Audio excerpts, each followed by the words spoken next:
madaxweynaha jamhuuriyadda Soomaaliland mudane Axmed Maxamed Maxamuud Silaanyo ayaa fiidnimadii habeenkii xalay ahaa waxa uu socod lug ah uu ku maray qaar ka mid ah goobaha suuqyada magaalada Hargeysa waxaana madaxweynaha jamhuuriyadda Soomaaliland mudane Axmed Maxamed Maxamuud Silaanyo wehelinayay marwadiisa Marwo Aamina Sheekh Maxamuud Jirde Aamina Waris wasiirka wasaaradda waxbarashada xildhibaano ka mid ah golaha baarlamaanka iyo taliyaha ciidanka booliska Soomaaliland madaxweynaha Soomaaliland mudane Axmed Maxamed Maxamuud Silaanyo iyo xubnaha wehelinaya ayaa qadar nasasho ah ku qaatay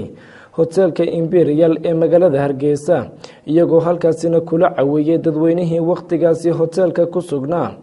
waxaana madaxweynaha uu socdaalkiisu salka ku hayay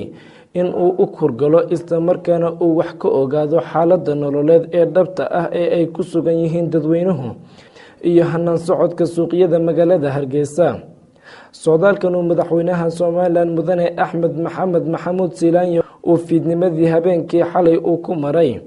goobo ka mid ah suuqyada magaalada Hargeysa isla markaana ay wehelinayeen marwadiisa Marwo Aamina Sheekh Maxamuud Jirde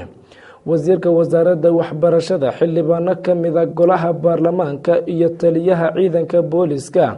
ayaanay haba yaraatee la socon wax ilaalo ahi waxayna taasi ka marakacaysaa nabadgelyada taamka ah ee ilaahay uu ku manaystay dalkani Soomaaliland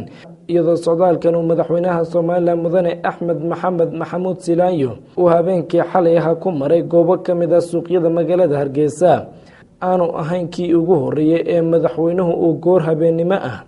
iyadoo wax ilaalo ahi la socon uu ku maro suuqyada magaalada Hargeysa isagoo ugu kuurgalaya xaaladda nololeed ee ay ku sugan yihiin bulshadu